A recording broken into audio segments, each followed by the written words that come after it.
السميع العليم من الشيطان الرجيم كما أرسلنا فيكم رسولا منكم يتلو عليكم آياتنا سورة البقرہ آیت نمبر 151 کما ارسلنا جیسا کہ بھیجا ہے ہم نے فیکم تمہاری طرف رسولا منکم رسول تم ہی میں سے یتلو علیکم جو پڑھتا ہے تم پر آیاتنا ہماری آیات ویزکیکم اور تمہیں پاک کرتا ہے ویعلمکم الکتاب اور سکھاتا ہے تمہیں کتاب والحکمہ اور حکمت سنت ویعلمکم اور سکھاتا ہے تمہیں اور تعلیم دیتا ہے تمہیں ما اس چیز کی لم تکونوا تعلمون جو تم نہیں جانتے تھے۔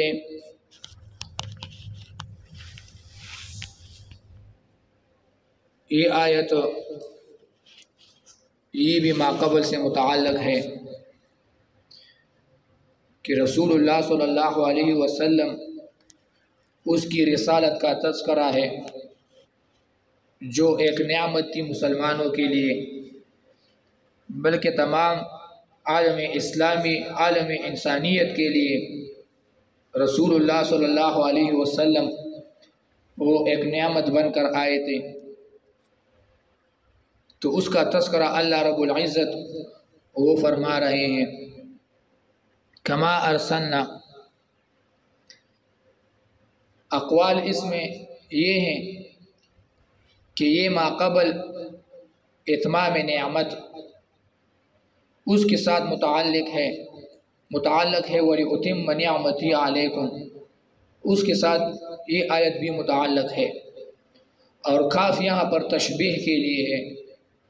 اصل میں اس طرح ہے وَلِأُتِمَّ نِعْمَتِي عَلَيْكُمْ اتماما مثل اتمام ارسال الرسول علیکم فیکم وَلِأُتِمَّ نِعْمَتِي عَلَيْكُمْ اتماما مثل اتمام ارسال الرسول فیکم۔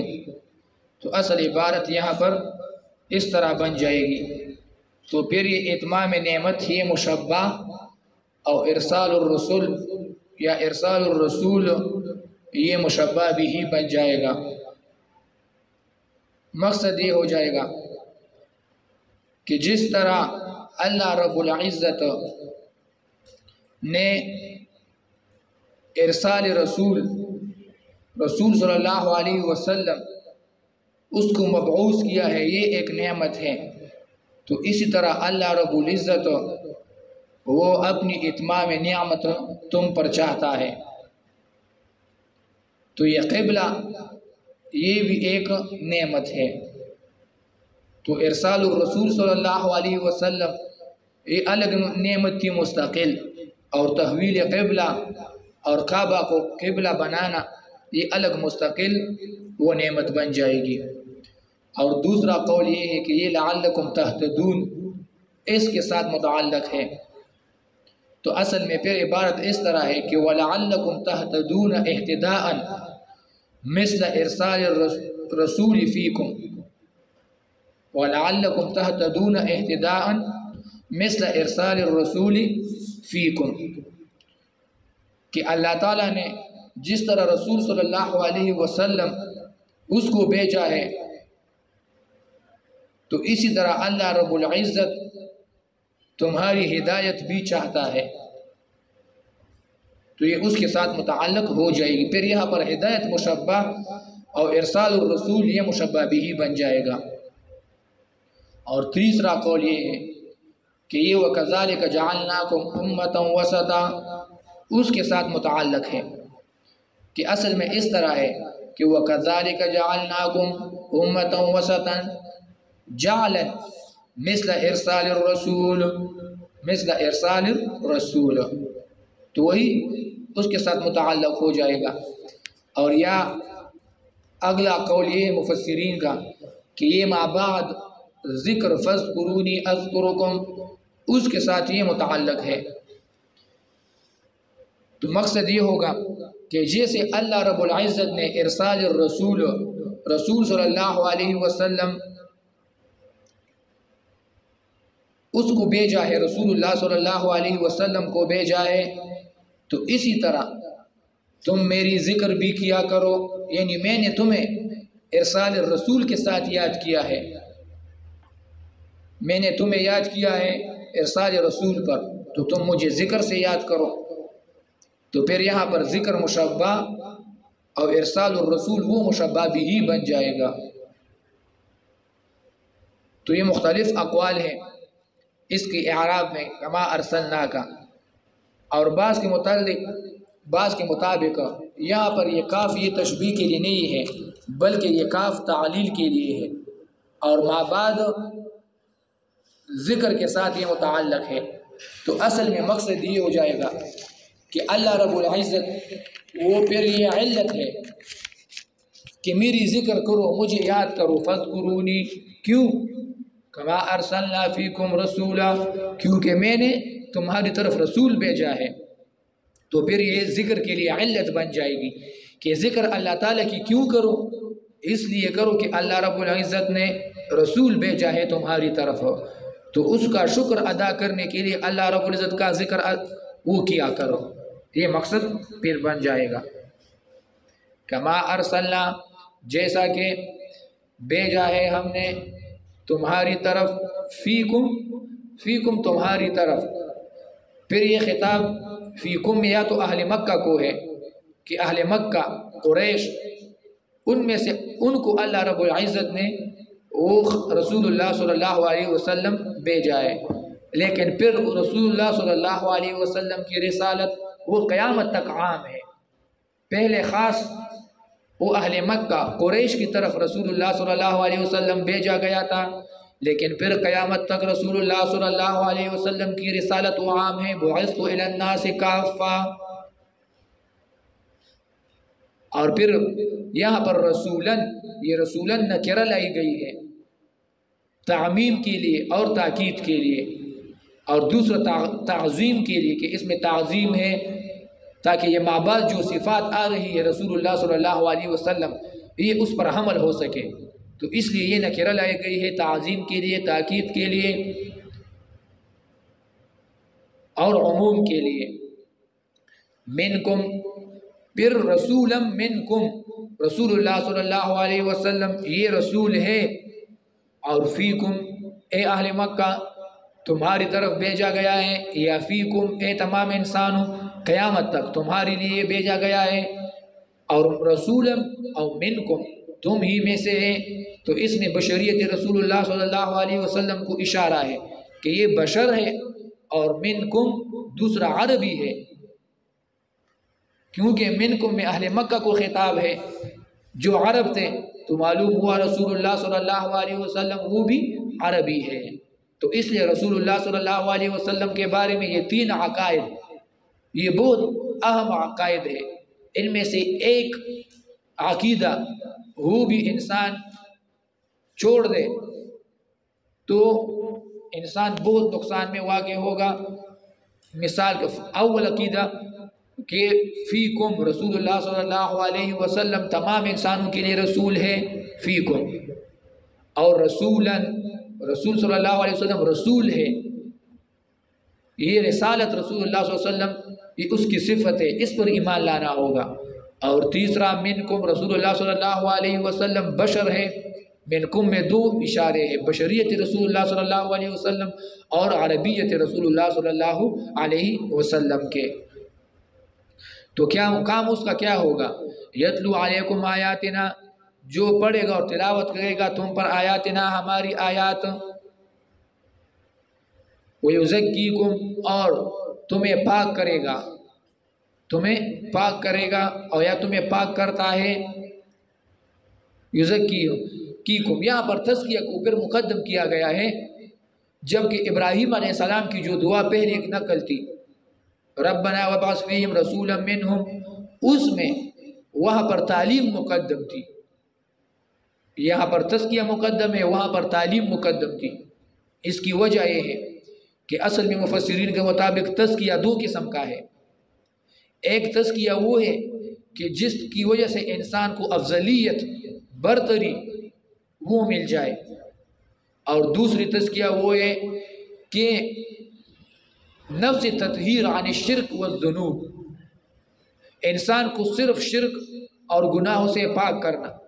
تو وہاں ابراہیم علیہ السلام کا کہ دعا میں جو تزکیہ ذکر تھا، اس تزکیہ کا مطلب یہ تھا کہ رسول اللہ صلی اللہ علیہ وسلم کی وجہ سے اس امت کو افضلیت مل جائے۔ تو وہاں پر اس لیے وہ تعلیم مقدم تھی اور تزکیہ وہ بعد میں ذکر تھی، کیونکہ تعلیم کے بعد ہی انسان کو افضلیت ملتی ہے۔ تو تعلیم کو مقدم کیا گیا تھا تزکیہ پر ابراہیم علیہ السلام کی دعا میں، کیونکہ انسان تعلیم حاصل کر لے، علم حاصل کر لے تو پھر تزکیہ اس کی ہوگی، یعنی اس کو فضیلت پھر وہ ملے گی، تعلیم کے بعد ملے گی۔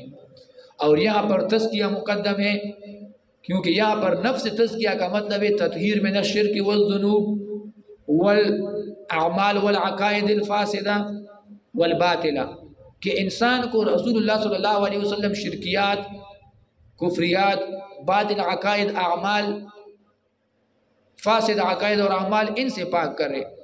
تو یہاں پر پھر یہ تعلیم پر مقدم کی گئی ہے، کیونکہ تعلیم قرآن اور حدیث یہ تب ہی اثر کرے گا انسان پر جب انسان کفر اور شرک اور باطل اعمال اور فاسد اعمال اور اخلاق سیئہ اس سے پاک ہوگا۔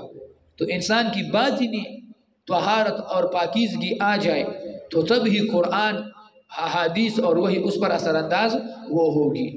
تو یہاں پر اس لیے تزکیہ کو مقدم کیا گیا ہے اور پھر بعد میں تعلیم وہ ذکر کی گئی ہے، اور وہی قاعدہ ہے کہ تخلیہ مقدم ہے تخلیہ پر۔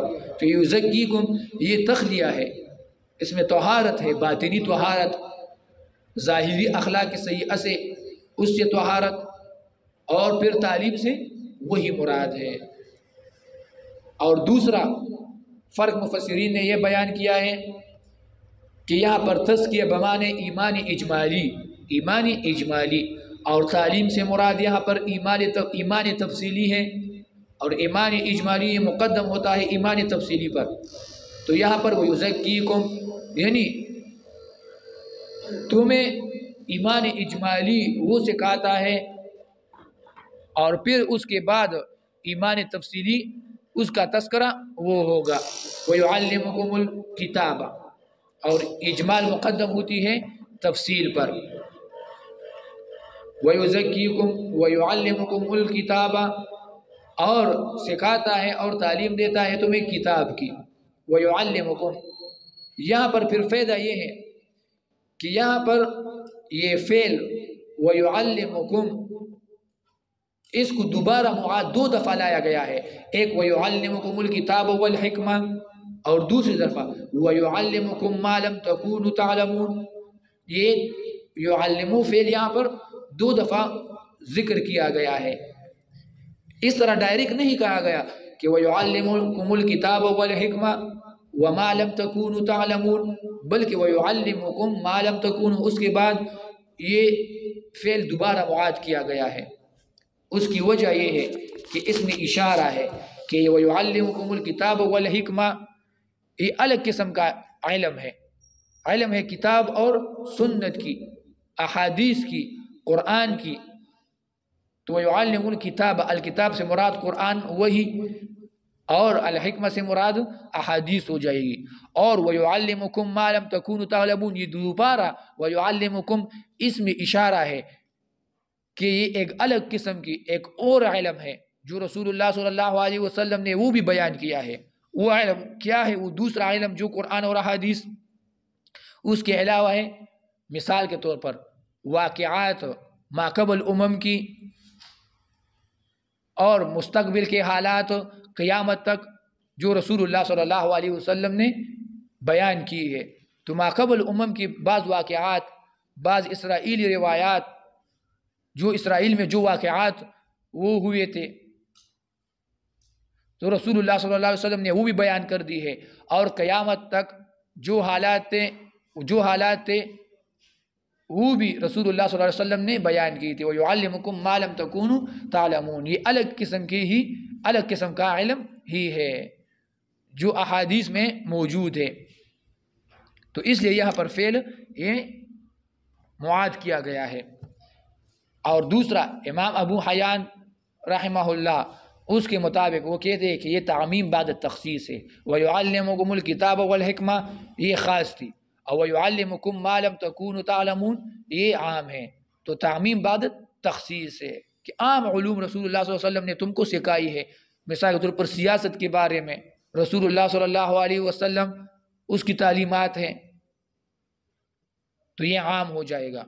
اور یا دوسرا ہے کہ وَيُعَلِّمُكُم مَّا لَمْ تَكُونُوا تَعْلَمُونَ، اس میں استقلال کو اشارہ ہے. وَيُعَلِّمُكُم مَّا لَمْ تَكُونُوا تَعْلَمُونَ کیونکہ فعل وہ مستقل ہوتا ہے، تو اس لیے اس میں استقلال کو وہ اشارہ ہے کہ وَيُعَلِّمُكُم مَّا لَمْ تَكُونُوا تَعْلَمُونَ. یہ جو اس کی جو علوم ہے یہ مستقل علوم ہے، یہ مستقل علوم ہے. وَيُعَلِّمُكُم مَّا لَمْ تَكُونُوا تَعْلَمُونَ. تو اس کے مرتبے اور عظمت شان کو پھر اشارہ ہے کہ تم کو ایسے مستقل علوم دی ہے جو تم پہلے نہیں جانتے تھے. ما قبل امتوں کے پاس وہ علوم نہیں تھی، کسی امت کے پاس وہ علم نہیں تھی. تو مستقل خاص یہ علوم تم کو دی گئی ہے بزبان رسول اللہ صلی اللہ علیہ وسلم. فَاذْكُرُونِي أَذْكُرُكُمْ فَاذْكُرُونِي پس تم مجھے یاد کرو، اذکرکم میں تمہیں یاد کروں گا، واشکروا لی اور میری شکر ادا کرو، ولا تکفرون اور تم ناشکری مت کرنا. فاذکرونی اذکرکم، فاذکرونی اذکرکم اس آیت میں اب امور تثبت اور استقامت وہ ذکر ہو رہی ہے کہ وقت اختلاف میں کعبہ کے بارے میں، قبلہ کے بارے میں تحویل کے لحاظ سے جو اختلاف پیدا ہو گیا، تو یہ اختلاف کوئی عام اختلاف نہیں تھا، یہ بہت بڑا اختلاف بن گیا تھا اور کافی دور کی حد تک یہ چلا گیا تھا. یہود نے اعتراضات کیے، شبہات، نسخہ سے انکار کیا. تو اب اللہ رب العزت امور تثبت اور استقامت کی ذکر کر رہا ہے کہ اب اس اختلاف میں مسلمانوں کو استقامت اور تثبت کی وہ ضرورت ہے. وہ کیا ہے؟ صبر ہے، شکر ہے، ذکر ہے، صلاۃ ہے. تو یہ امور اب ذکر ہوگی. فاذکرونی، فا یہاں پر تفریق کے لیے لائی گئی ہے، جو ما قبل نعمتوں پر عطف کیا گیا ہے. فاذکرونی مقصد یہ ہے، فا تفریقی نہیں تو ما قبل انعامات پر یہ عطف ہے. مطلب یہ ہے کہ اللہ رب العزت نے اتنے سارے انعامات کیے ہیں تم پر. وہ انعامات کیا تھے؟ ما قبل ذکر ہوئے کہ آپ کو بہترین قبلہ، افضل قبلہ کعبہ وہ دیا گیا ہے. یہود کے تمام اعتراضات اور شبہات ان کا جواب کیا گیا ہے. تم کو امت وسط اور افضل بنا دیا گیا ہے.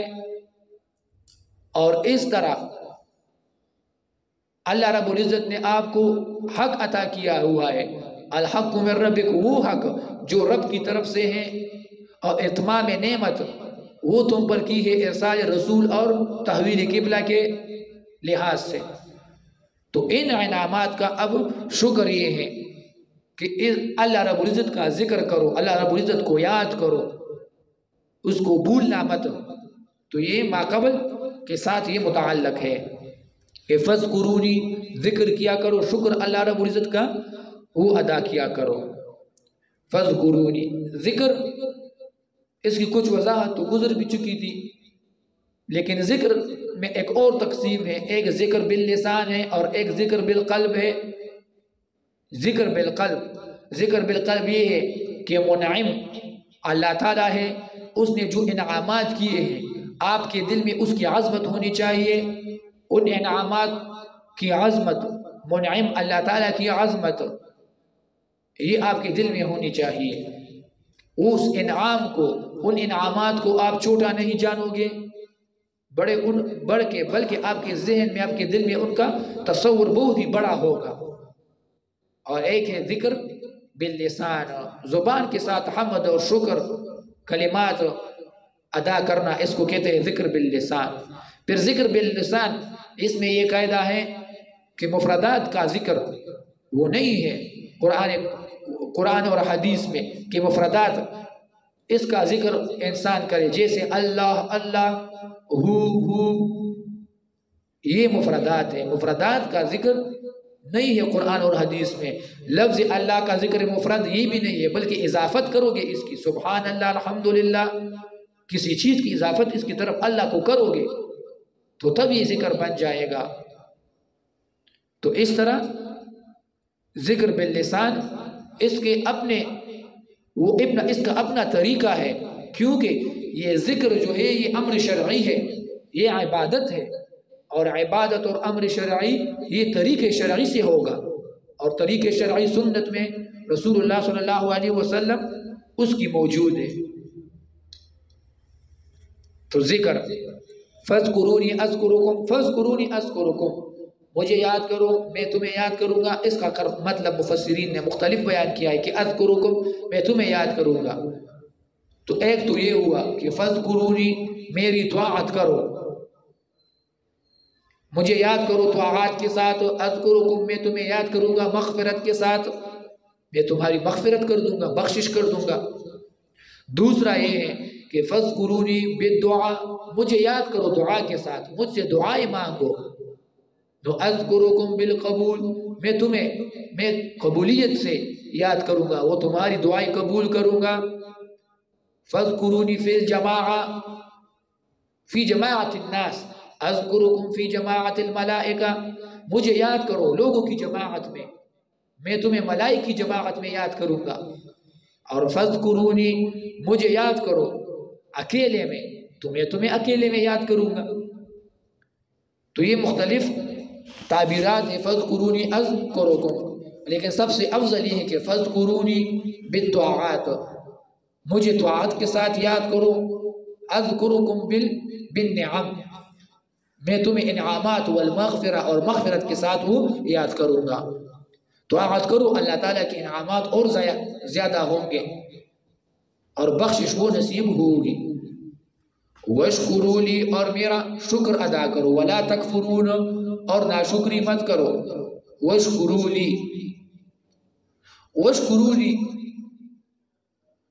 یہ شکر جو ہے یہ بالذات بھی متعدی ہو سکتا ہے، اور یہ حرف جر اس کے ساتھ بھی متعدی ہو سکتا ہے۔ یہاں پر حرف جر کے ساتھ متعدی ہوا ہے، اور بالذات وَاشْكُرُوهُ، وَاشْكُرُوهُ یہ بھی متعدی ہوا ہے قرآن کریم میں، یہاں پر لام کے ساتھ متعدی ہوا ہے۔ وَاشْكُرُوا لِي، سورہ لقمان میں بھی انشکر لِوَالِدَیْهِ، وہاں پر بھی لام کے ساتھ متعدی ہوا ہے۔ پھر بعض مفسرین کے مطابق جب یہ لام کے ساتھ متعدی ہو جائے تو یہ بہت افصح ہوتی ہے، اس میں فصاحت بہت زیادہ ہوتی ہے۔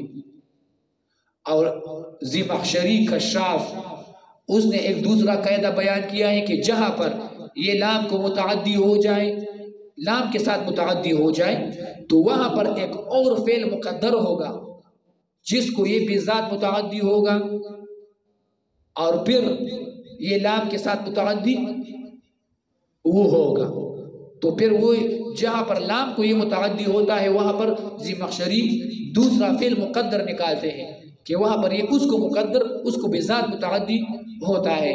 مثال کے طور پر یہاں پر وہ فرماتے ہیں وَاشْكُرُوا لِي مَا أَنْعَمْتُ بِهِ عَلَيْكُمْ، وَاشْكُرُوا لِي مَا أَنْعَمْتُ بِهِ عَلَيْكُمْ، یہاں پر یہ انعمت فعل یہ وہ مقدر نکالتے ہیں۔ تو دونوں طریقوں سے مقصد یہ ہے کہ یہ بذات اور بالواسطہ دونوں متعدی ہو سکتا ہے یہ شکر کا لفظ۔ اور شکر کی وضاحت گزر چکی تھی کہ شکر کہتے ہیں نفس ظہور کو، اظہار کو۔ تو اس شکر میں بھی منعم کا جو انعام ہوتا ہے، جو انعامات ہوتی ہے، اس کا اظہار مقصود ہوتا ہے، انسان اس کا اظہار کرتا ہے کہ ہاں اللہ تعالیٰ نے مجھ پر یہ انعامات کی ہیں۔ پھر یہاں پر ذکر کو مقدم کیا گیا اور شکر اس کو مؤخر کیا گیا، اس کی وجہ یہ ہے کہ یہ ذکر اس میں اشتغال باللہ ہے، بذات اللہ، اور جو ذکر میں اشتغال بذات اللہ ہے، اور جو شکر ہے اس میں اشتغال بانعامات اللہ، بنعم اللہ وہ ہے۔ مقصد یہ ہے کہ ذکر اس میں انسان اللہ تعالیٰ کی ذات اور صفات اس میں مصروف ہوتا ہے، اور جو شکر ہوتا ہے اس میں انسان اللہ تعالیٰ کے جو انعامات ہے اس میں مصروف ہوتا ہے۔ اور اشتعال بالصفات اور بالذات اللہ تعالیٰ کی وہ افضل ہے اشتعال بالنعم سے۔ ایک انسان اللہ تعالیٰ کی ذات میں، اس کی صفات میں وہ اس میں مصروف ہے، اس کی وہ ثنا بیان کر رہا ہے، اشتغال کا مطلب اس کی ثنا بیان کر رہا ہے، اس کی حمد بیان کر رہا ہے، تو یہ اللہ تعالیٰ کی ذات اور صفات میں مصروفیت ہے۔ اور دوسرا وشکرولی، انسان اللہ تعالیٰ کے انعامات اس کو یاد کر رہا ہے اور اس کا شکر ادا کر رہا ہے، تو یہ اللہ تعالیٰ کے انعامات میں مصروفیت اور شغل ہے، اور شغل اللہ تعالیٰ کی ذات اور صفات میں یہ افضل ہے، تو اس لیے ذکر کو یہ مقدم کیا گیا ہے۔ وَلَا تَكْفُرُونَ، اور تم ناشکری مت کرنا، وَلَا تَكْفُرُونَ اصل میں وَلَا تَكْفُرُونِي، یا یہاں پر وہ حذف ہے فواصل کی لحاظ کی وجہ سے، وَلَا تَكْفُرُونَ اس میں اب ناشکری سے منع کیا گیا ہے، اور اس میں تعمیم ہے، اس میں تعمیم ہے۔ وجہ یہ ہے کہ فعل مثبت فَاذْكُرُونِي وَاشْكُرُوا فعل مثبت میں تعمیم نہیں ہوتی، اور فعل منفی اس میں تعمیم ہوتی ہے، تو اس کا مقصد یہ ہوا کہ فَاذْكُرُونِي وَاشْكُرُوا مجھے یاد کرو اور وَاشْكُرُوا میرا شکر ادا کرو، وَلَا تَكْفُرُونَ اور ہمیشہ ہمیشہ ہی میرا شکر ادا کرو، کبھی بھی کفر اور ناشکری مت کرنا، تو اس میں تعمیم زیادہ ہے، بجائے اس کے اگر اللہ رب العزت صرف اس طرح فرماتا کہ وَاشْكُرُوا میرا شکر ادا کرو، تو انسان بس زندگی میں ایک دفعہ دو دفعہ یا دن میں ایک دفعہ سال میں ایک دفعہ شکر ادا کر لیتا تو وَاشْكُرُوا اس پر عمل آ جاتا، لیکن وَلَا تَكْفُرُونَ اس میں پھر دوام ہے کہ کبھی بھی ناشکری مت کرنا۔ مطلب کیا ہوا؟ ناشکری کبھی بھی مت کرنا، تو اس کے خلاف ہے کہ ہمیشہ ہی شکر کرنا، ہمیشہ ہی شکر کرنا، تو یہ اس کا پھر مقابل بن جائے گا۔ تو فعل مثبت اس میں عموم نہیں ہوتا، اور جو فعل منفی ہوتا ہے اس میں عموم وہ ہوتا ہے۔ فعل مثبت کا کیا مطلب یہ ہے اللہ رب العزت نے یا رسول اللہ صلی اللہ علیہ وسلم نے کسی کام کا حکم کیا ہو، تو قاعدہ ہے، اہل ظواہر کا بھی قاعدہ ہے کہ امر تقاضا تکرار کی نہیں کرتی۔ اللہ رب العزت نے ایک دفعہ فرمایا اقیموا الصلاۃ وآتوا الزکاۃ، آپ نماز قائم کرو اور زکوٰۃ دو، یہ حکم اللہ رب العزت نے کیا، تو اب بس انسان ایک ہی دفعہ، اس کا مطلب یہ ہے کہ ایک ہی دفعہ نماز پڑھ لے اور ایک ہی دفعہ زکوٰۃ ادا کر لے تو کافی ہو گیا، لیکن اس کے لیے دوام، اقیموا الصلاۃ وآتوا الزکاۃ، اس کے لیے دوام، جب آپ ہمیشہ نماز پڑھو گے، پابندی کے ساتھ پڑھو گے، زکوٰۃ ہمیشہ سال میں دو گے، تو اس دوام کے لیے دوسرا دلیل آپ کو پیش کرنا ہوگا، دوسرا دلیل، دوسرے قرائن وہ پیش کرنے ہوں۔ مثال کے طور پر اقیموا الصلاۃ، اس پر دوام ہے رسول اللہ صلی اللہ علیہ وسلم کا عمل، یہ اقیموا کا لفظ یہ خود بھی دال ہے اس پر، کیونکہ اقامت ہمیشہ وہ کہتے ہیں، دوام کو کہتے ہیں۔ دوسرا رسول اللہ صلی اللہ علیہ وسلم کی وہ احادیث جن میں تارک صلاۃ اور ترک صلاۃ اس کو فعل قبیح کہا گیا ہے، ٹھیک ہے، اس پر کفر کا اطلاق ہوا ہے، تو یہ تمام پھر قرائن اور دلائل دوام کے بن جائیں گے۔ ہاں لیکن جس سے رسول اللہ صلی اللہ علیہ وسلم نے جس چیز سے منع کیا ہو کہ یہ چیز حرام ہے، اس کو نہیں کرنا، تو اس میں پھر دوام ہوتا ہے، ہمیشہ ہی اس کے لیے اس سے منع وہ مقصود ہوتی ہے۔ اللہ رب العزت نے مثال کے طور پر جھوٹ سے منع کیا ہے، رسول اللہ نے جھوٹ سے منع کیا ہے، دھوکے سے منع کیا ہے، غیبت سے منع کیا ہے، تو اس کا مقصد یہ ہے کہ جھوٹ اگر ایک ہی دفعہ اس کی حرمت آ جائے، غیبت کی حرمت ایک ہی دفعہ آ جائے، تو وہ اس کا مطلب ہے کہ ہمیشہ ہمیشہ کے لیے ہی حرام ہے، تو فعل نفی میں وہ دوام ہوتی ہے، اور فعل مثبت میں دوام کے لیے آپ کو دوسری دلیل وہ لانی پڑے گی۔ بہت سارے افعال ہیں جو رسول اللہ صلی اللہ علیہ وسلم نے کیے ہیں لیکن اس میں دوام نہیں ہے، تو اس لیے دوام کے لیے دوسرا دلیل آپ کو پیش کرنا پڑے گا، تو اس لیے یہاں پر بھی مقصد یہ ہوا کہ وَلَا تَكْفُرُونَ اس میں اب دوام ہے کہ ہمیشہ ہمیشہ ہی شکر کرو گے اور کبھی بھی ناشکری وہ نہیں کرو گے۔ ولا تکفرون، اور کبھی ناشکری مت کرنا. یا ایھا الذین آمنوا استعینوا، اے ایمان والو